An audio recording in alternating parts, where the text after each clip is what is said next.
Dan pada saat itu mungkin leader nasional anak mau ngedidik saya. Sampai saya datang ke Home Prospect, nggak disapa, nggak disenyumin, nggak ngobrol. Pernah nggak gitu? Pernah. Saya ngeluh.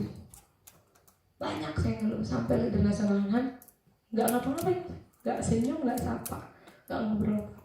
Sampai saya nangis, sampai saya bilang, karena lu nggak ngerti, saya tuh masih sekolah, masa diginiin, katanya mau bantuin saya. Dia cuma diam, senyum, pergi ya. Lebih sakit didiamin daripada dimarahin, bener. Sampai ada Roslan yang bilang, Kanan mau nguji kamu, mau mendidik kamu. Udah, yang penting kamu jalan aja dulu, gak usah mikirin itu karena ini bisnis kamu sendiri. Oh oke, balas dendam nanti saya bilang. Akhirnya saya tetap berproses, tetap ke Home Prospect, tetap ke base camp. Pokoknya terus ngundang setiap hari. Gak bisa prospek, banyak yang prospekin di Home Prospect. Jadi gak ada alasan untuk gak datang ke Home Prospect. Sampai gak punya bonus, gak punya duit, bawa dari rumah bekal pakai bisnis. Benar-benar cuma buat angkot doang, uang. Akhirnya ada yang gabung di situ, alhamdulillah. Yang gabung ini tetangga saya, baru gabung, atuh paket. Iya, dapat bonus. Dari situ apa yang saya alami? Pas saya mulai ngundang, mulai gaspol, mulai dapat bonus, baru sekali dapat bonus udah ngerasain, oh iya saya dibayar. Saya ngundang, saya pinjam motor ibu saya, motor yang buat ngangkat gas itu. Saya bawa undangan.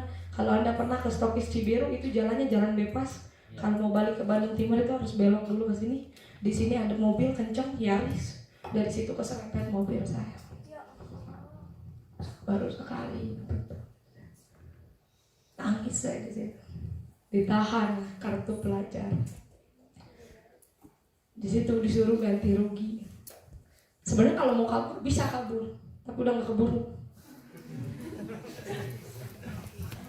Keserempet mau. Itu posisinya sama downline saya yang baru gabung sama Pak. Nangis kayak gitu. Tapi saya nggak ngedon, saya nggak nyerah, saya nangis tapi saya nggak berhenti. Anda boleh sedih tapi nggak boleh Anda berhenti.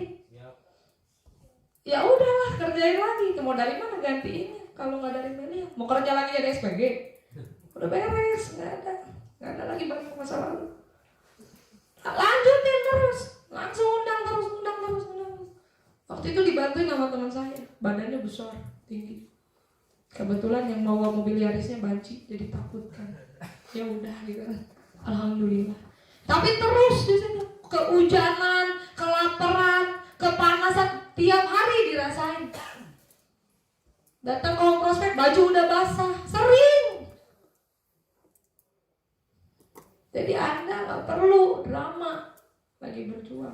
Apalagi udah leader, udah punya jaringan, nggak boleh lagi dilihat Anda lemah, nggak boleh lagi dilihat Anda capek, nggak boleh lagi dilihat Anda lelah, letih, nggak boleh. Dari situ saya berjuang, terus prospek dijauhin sama teman, penolakan tiap hari saya makan, diomongin tetangga tiap pulang, saya dapat laporan, dimarahin orang tua tiap malam udah kebal.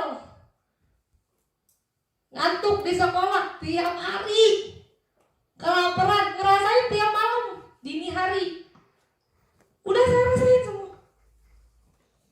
Sampai akhirnya saya dapat bonus, dapat jaringan anak sekolah. Situ saya dapat bonus, alhamdulillah. Bonus saya yang pertama ini setelah balik modal, saya beliin 1 unit hadiah buat diri saya sendiri. Waktu itu saya beli handphone waktu pas masih harganya 6 juta. Saya bawa handphone pulang ke rumah. Sampai ibu saya bilang, apa? Kamu beli handphone dari mana? Aja nggak pernah kasih uang. Kamu sama om ya? Gitu. Soalnya pulangnya kan malam terus. Enggak, bisnis. Oh, kamu nggak mungkin bisa bisnis. Bisnis. Diajarin nggak boleh ngelawan, diam aja. Oke.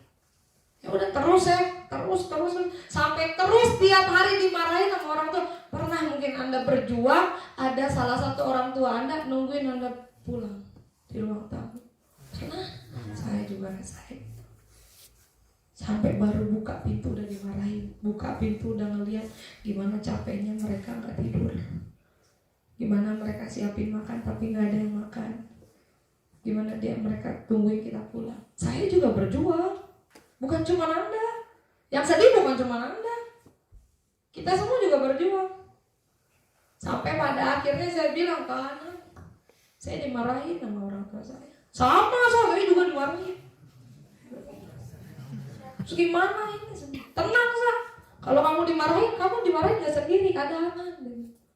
Sampai saya kehujanan pulang jam 1, saya diantarin sama leader anak nyampe rumah saya, baru mau masuk ke rumah, yang ini yang ngajak anak saya pulang malam. Udah diomelin sama ibu saya. Dia cuma diam aja, dia cuma diam. Pulang nggak nyampe sampai penjelasan.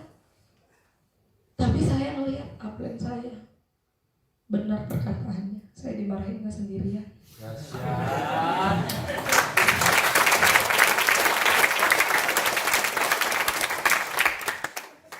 Ini ya udah gitu, dari situ enjoy. Anda pernah nggak dimarahin sama sekolah, sama guru, sama BK? Kalau dimarahin bareng-bareng enak kan? Kalau dimarahin sendiri, gedek ya kan? Ya udah mending bareng-bareng gitu. Jadi dari situ saya nggak pernah mau ninggalin domain saya kalau dimarahin sama orang tuanya. Ya udah mending dimarahin bareng-bareng, masih bisa ketawa, ya kan? Akhirnya dari situ terus berjuang, ngundang sampai saya belum bisa prospek di situ. Terus saya ngundang sponsoran. Dari situ mulai lagi timbul. Anda pikir setelah beli handphone enak? Anda pikir setelah punya bukti enak? Enggak. Karena semakin tumbuh pohon semakin besar badainya. Dari situ saya berjuang, saya pinjam motor tetangga buat ngundang. Pinjam motor tetangga saya buat ngundang. Pinjam ya motornya, knalpotnya yang udah diganti pakai motor knalpot racing yang berisik itu. Motornya bodinya udah nggak berbentuk. Ya udah dimodif gagal. Saya pinjam motor buat ngundang. Saya ngundang, jemput undangan saya, beres ngundang saya balikin. Pas dibalikin, dia datang ke rumah saya. Kenapa knalpotnya hilang? Loh, saya nggak tahu kenapa knalpotnya hilang. Disuruh lagi ganti. Berapa harga knalpot? 600.000. Bonus aja belum ada. Nggak tahu saya hilangnya di mana itu knalpotnya. Ada komputer itu. Jadi kalau Anda ngerasa, saya belum punya bonus, saya banyak tantangan, hambatan, semuanya juga sama. Jadi udah deh gitu kan, laluin gitu. Biar apa? Menceritakan masa lalu memang indah, tapi lebih indah lagi Anda menceritakan masa lalu di saat masa kejayaan. Mantap. Siap.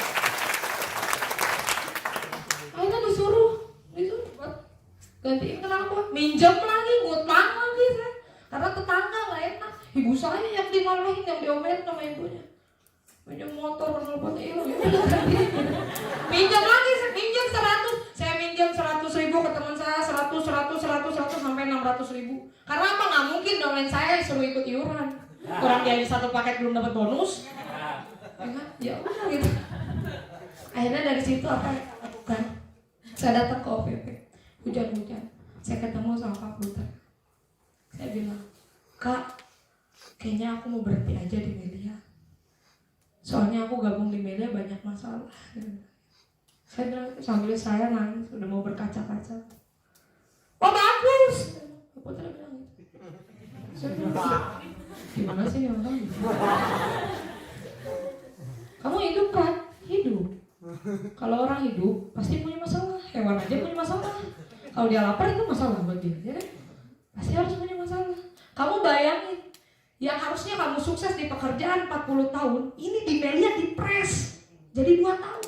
Jadi 2 tahun lagi kamu enak, enjoy, tinggal jalan, nikmatin hidup. Kamu mending pilih mana? Saya mikir nggak jadi ngedon, pulang lagi, ngundang lagi. Oh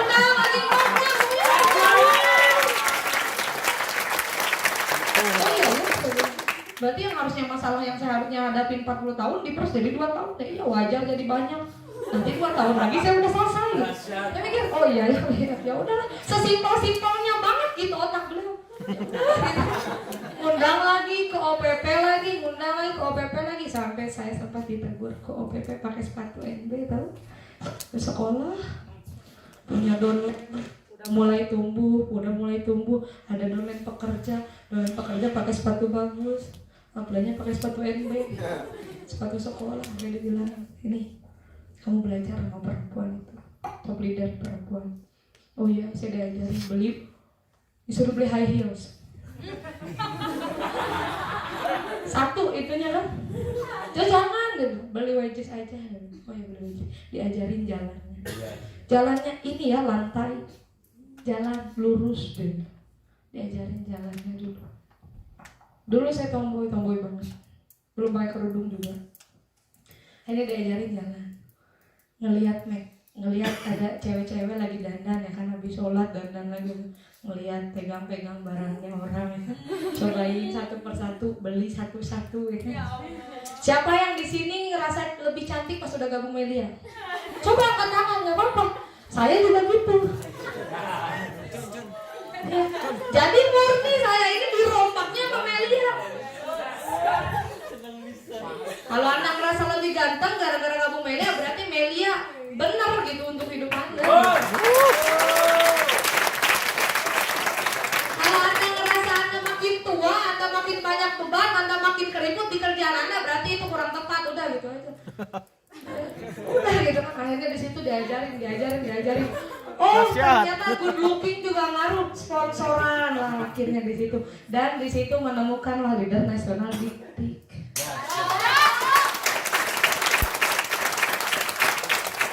Jadi prosesnya nggak langsung ketemu jackpot, nggak langsung ketemu joker, tapi ketemunya juga lucu. Setiap saya pulang dari home prospect jam 1, jam 2 pasti saya update kegiatan gitu, update yang rame-rame workshop, apa ini home sharing apa kan. Sampai dia merhatiin saya, ini perempuan ya, DP-nya pakai jilbab, tapi update-nya jam 1 malam. Ini perempuan lagi ngapain katanya.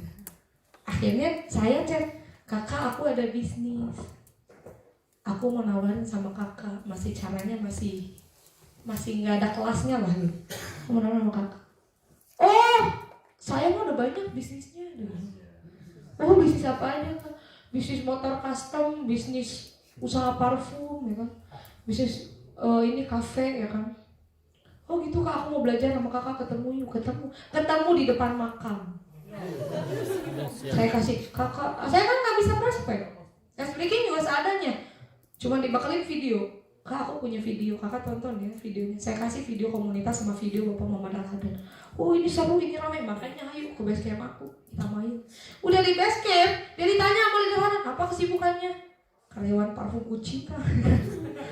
Oh, usaha motor custom? Enggak. Ya kan, kadang suka di kafe. Oh di kafe ngapain? Ya nyanyi. Bukan usaha ya kan. Oh gitu deh. Akhirnya dijelasin di prospek jam 11 sampai saya ngedampingin kahanan ini lagi prospek. Saya dampingin undangan saya sampai saya ngantuk. Anda tahu saya ngerjain PR di home prospek.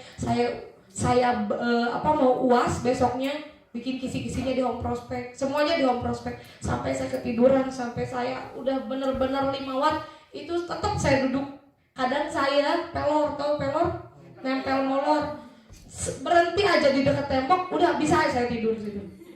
Kadang saya kalau pulang dianterin ke Han-Han, itu tidur di motor. Itu tidur gitu, saking gak ada waktu tidur gitu. Jadi terus berjuang, undang aja terus. Karena saya gak bisa prospek juga. Nah dari situ, leader Dik-Dik ini di prospeknya pas lagi jam ABS, jam 11 malam. Dia bilang, oh ada di toko, langsung ambil. Langsung postmat di situ. Oh saya seneng ya kan.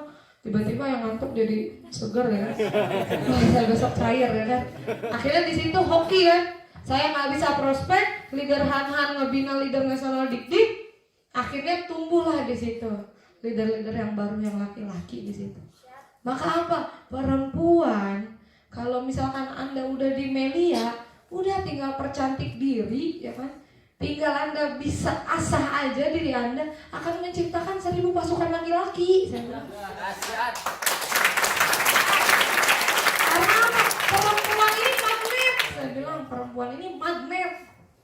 Ya, Anda nggak nggak bisa ngapa-ngapain juga, yang penting Anda bisa asah aja kemampuan diri Anda, udah selesai.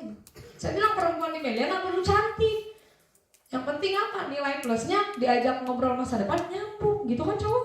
Iya. Iya, kalau cewek Anda suka minta duit, sukanya materi, Anda seneng nggak? Tapi kalau cewek Anda bilang planningnya gini, seneng nggak? Ya udah, itu nilai plusnya gitu. Intinya nggak perlu cantik juga nggak apa-apa, ya udah gitu kan. Akhirnya di situ timbul leader nasional Dik, timbul leader nasional Arif, timbul leader nasional yang lain kan. Dari situ saya nggak bisa prospek, mereka yang jago prospek duluan, mereka yang bisa posting duluan, mereka yang bisa 5 pilar duluan, marketing plan duluan. Saya nggak bisa apa-apa. Tahu tugas saya apa dulu? Pegang uang prospatan segepok. Saya diem di sini. Prospek. Belum prospek. Nanti ini closing, sini. Kamu mau duluan?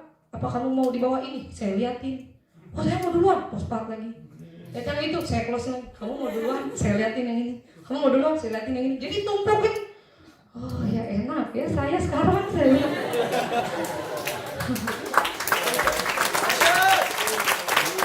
Tapi di situ ditegur sama leader Hanan. Mau sampai kapan? Dolen kamu pintar, kamu nggak pintar.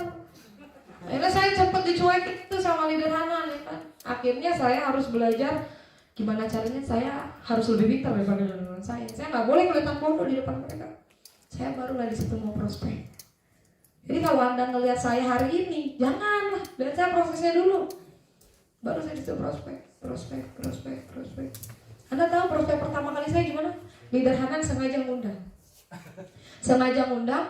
Di situ cuma ada saya, undangan leader Hanan, ada leader Hanan. Leader Hanan cuma bilang, nanti yang akan menjelaskan ini wanita tangguh yang bonusnya udah luar biasa. Saya lihat kiri kanan, nggak ada lagi perempuan.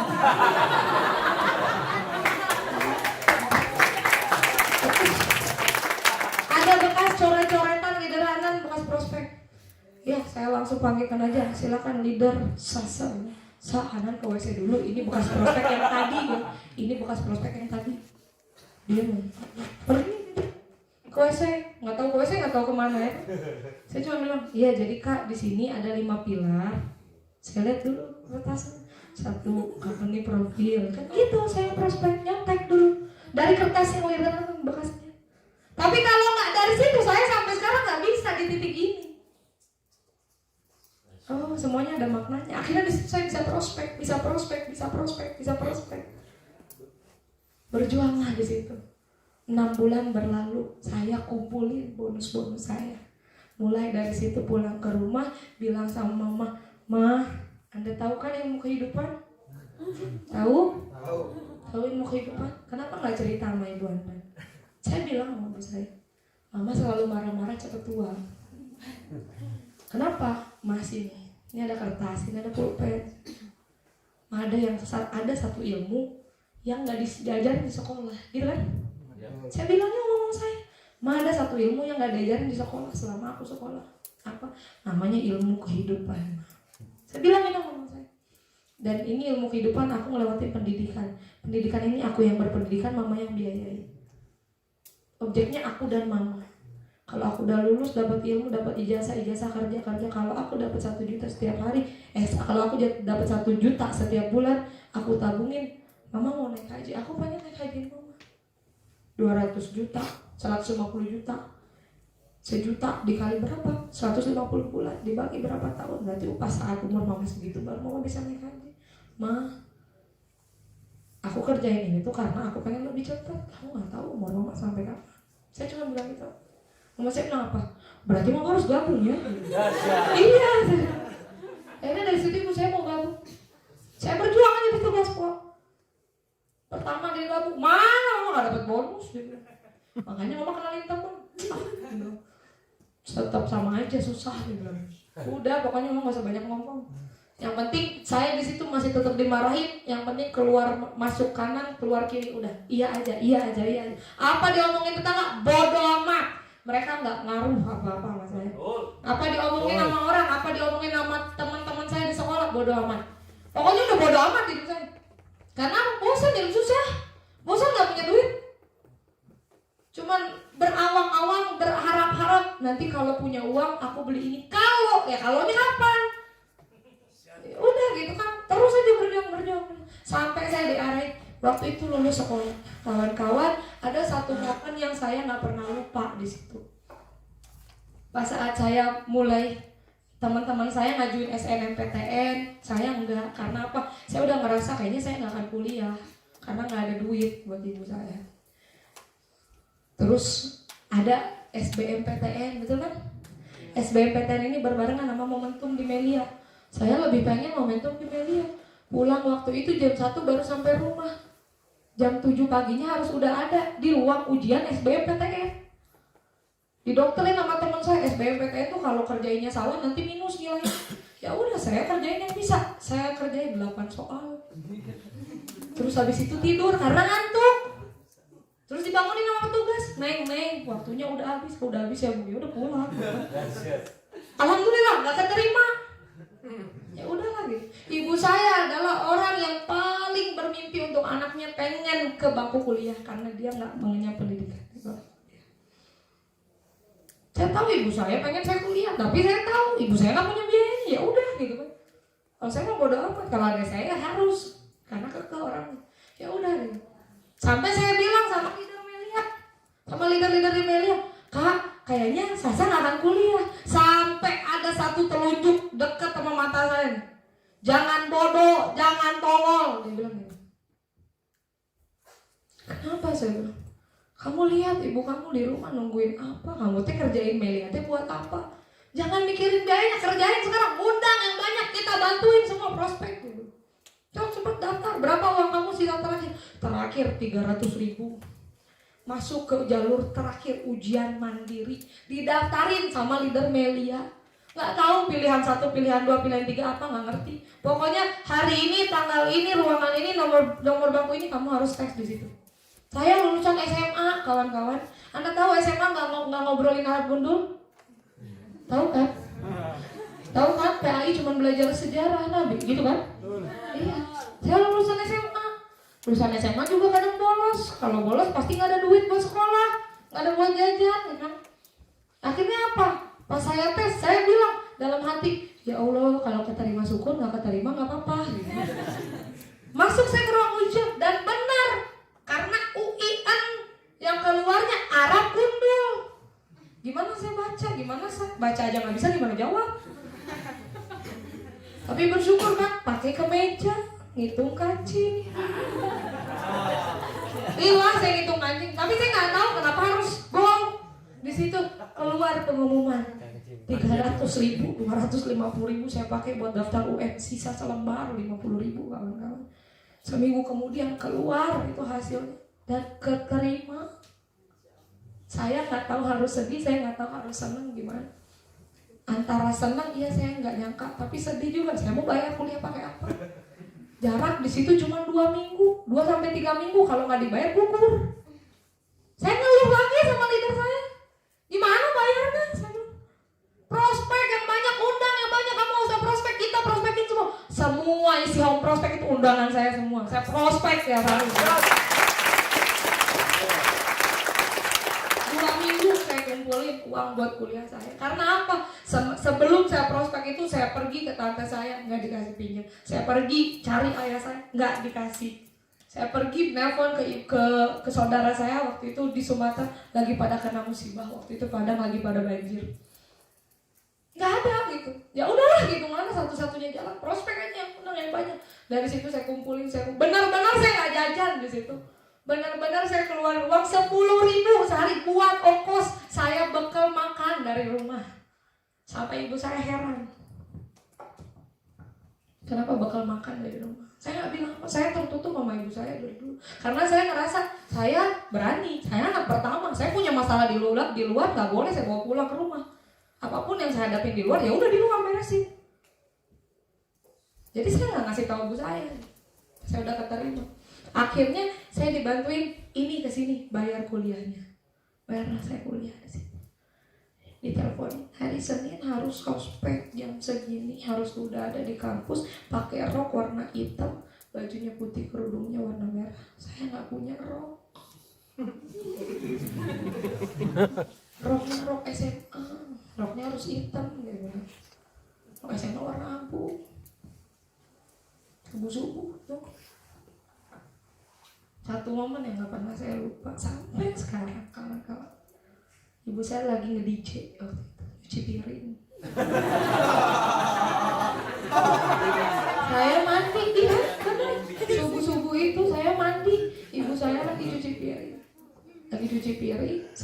Saya jujur ya, saya nggak pernah bantuin apa-apa, durhaka di rumah. Karena apa? Ibu saya tahu saya mah orangnya kalau disuruh ke dapur nggak bisa. Tapi kan nanti lama-lama ujungnya harus belajar. Ya nanti aja saya. Ibu saya lagi cuci piring, saya mandi subuh-subuh, nggak boleh telat. Leader Melia ini udah nelponin saya dari semalam, nggak boleh telat. Saya nggak tahu, nggak punya persiapan apa-apa. Ospek juga apa sih ospek gitu kan. Akhirnya saya mandi, keluar dari pintu kamar mandi, ibu saya sapa saya. Tumben Kak mandi pagi-pagi. Saya bilang apa? Udah mah nggak usah banyak nanya. Sekarang pinjemin kakak, bajunya harus putih, roknya harus hitam, kerudungnya harus merah. Sekarang ya. Saya masuk ke kamar, ibu saya bilang, bentar lagi cuci piring. Saya teriak dari kamar, Ma udah belum? Saya bilang. Dia teriak dari dapur, bentar masih cuci piring. Lembut suaranya, suara saya nadanya tinggi. Sampai ketiga kali saya keluar dari kamar, Ma udah belum? Bentar, orang tua lagi beres-beres, kamu bukannya bantuin malah bikin ikut repot. Ibu saya udah mukanya udah merah, itu udah marahin saya. Tahu orang Batak gimana lah? Di situ saya baru ngeliat ibu saya marah, karena baru saya perhatiin. Selama ini saya nggak pernah ngobrol, jarang, jauh sama ibu saya, karena saya dekatnya sama ayah saya. Semenjak ayah saya nggak ada, saya harus ngobrol sama ibu saya. Saya cuma sebatas ngobrol, Mama masak apa? Makan, iya berangkat, udah gitu. Tapi saat itu saya lihat ibu saya marah. Saya istighfar dalam hati, saya ambil handphone saya. Ma, ini saya mau ospek, saya mau keterima. Saya mau ospek, saya keterima. Saya mau ospek, Ma. Ibu saya taruh cucian piring, dia lari keluar. 10 menit berselang, dia datang ke kamar saya. Kamu mau ospek, ini bajunya, aku mau mantap. Dia pinjam ke tetangga. Di situ saya diantarin sekolah sampai gerbang kuit, ibu saya subuh-subuh. Akhirnya saya ospek. Kawan-kawan, kalau nggak ada leader Melia yang selalu setia, yang selalu terus memotivasi saya buat jalan terus, buat terus berjuang, saya nggak akan ada di titik ini. Maka beruntung kita ada di kendaraan yang tepat. Hari ini saya adalah mahasiswa, dan itu cita-cita ibu saya. Akibat saya jalani Melia Sehat Sejahtera.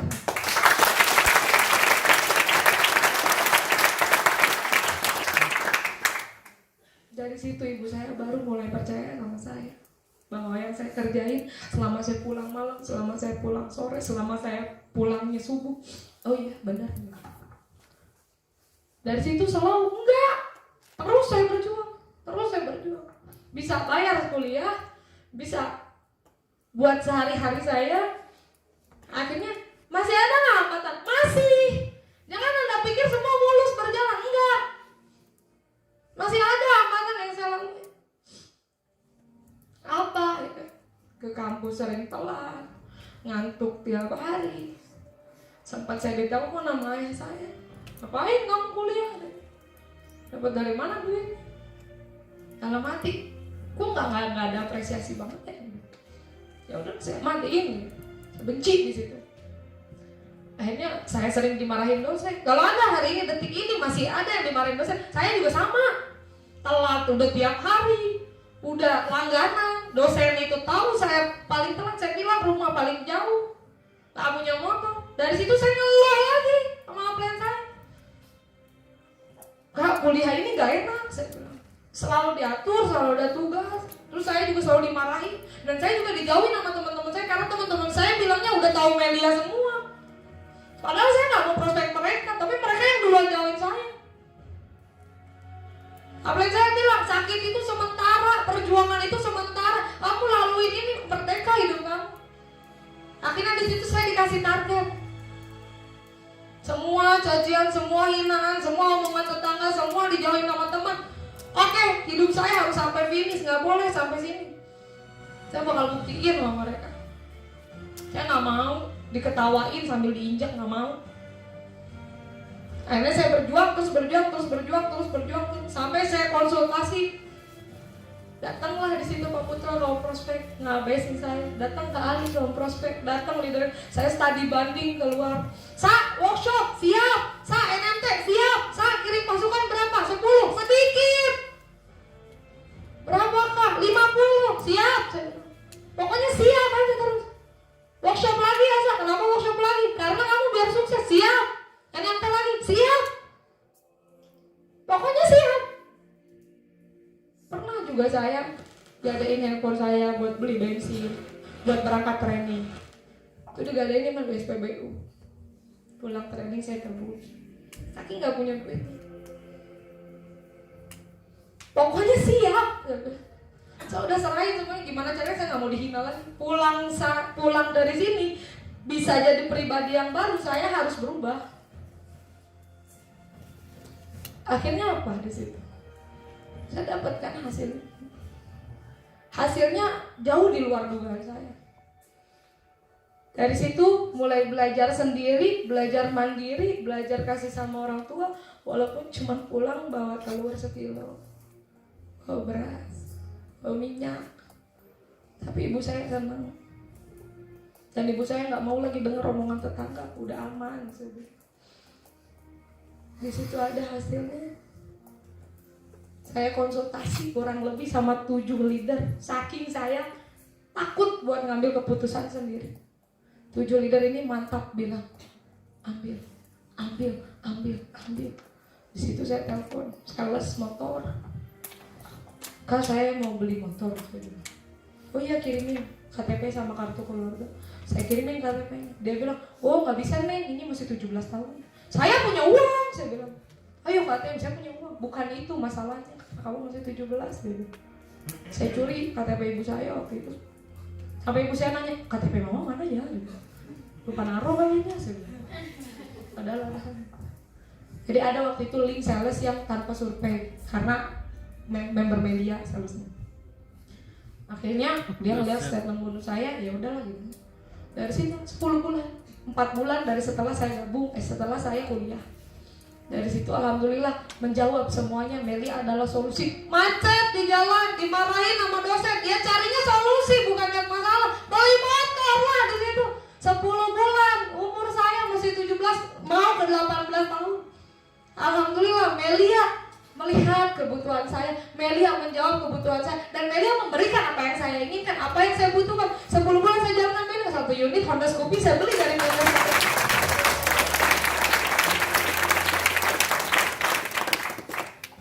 Sampai pada waktu itu saya duplikasi upline saya di situ, pakai plat nomornya, belakangnya mindset is doa, namanya Sasa. Saya parkirin di depan rumah saya, ada anak-anak Tarka lagi mintain dana buat 17 Agustus. Saya udah gak mau hirauin mereka lagi, saya cuma titip uang 200.000 buat donasi ke mereka. Sampai ibu saya udah Melia main tip nih. Tante, Batak kan bilangnya tante, itu saya udah beli motor. Iya, itu dari Propolis. Ibu saya bilang gitu. Nih, oh iya makasih tante. Ini ya dari Sasa, hasil Propolis. Oke. Akhirnya di situ mulai saya buktiin. Saya bilang ke teman-teman saya, bukan Melia yang jelek, kalian yang belum tahu dalamnya. Aku juga bisa nilai kamu jelek karena aku nggak tahu dalamnya kamu gimana. Coba kamu jelasin aku gimana diri kamu, biar aku nggak jelek sama kamu. Makanya aku coba jelasin Meli ke kamu, biar kamu juga nggak mandang Meli jelek. Urusan kamu nggak kamu masuk urusan kamu. Saya prospek sama teman, lebih pede di sini. Ke kampus udah nggak telat lagi. Ke kampus pakai motor hasil keringat sendiri. Saya tahu masih banyak motor yang lebih mahal, saya tahu. Tapi takaran sukses bagi saya, seberapa cepat saya mewujudkan apa yang saya butuhkan. Bukan masalah motornya, masalah saya umurnya segini. Dari kakek buyut ke nenek moyang saya nggak ada yang 17 tahun beli motor. Lebaran, saya bawa motor saya. Saya bonceng ibu saya bonceng adik saya. Kumpul keluarga. Enak di situ. Tapi jangan Anda pikir di situ nggak ada hambatan, tantangan itu ada, masih ada lagi. Dari beli motor saya berproses, saya ngebina jaringan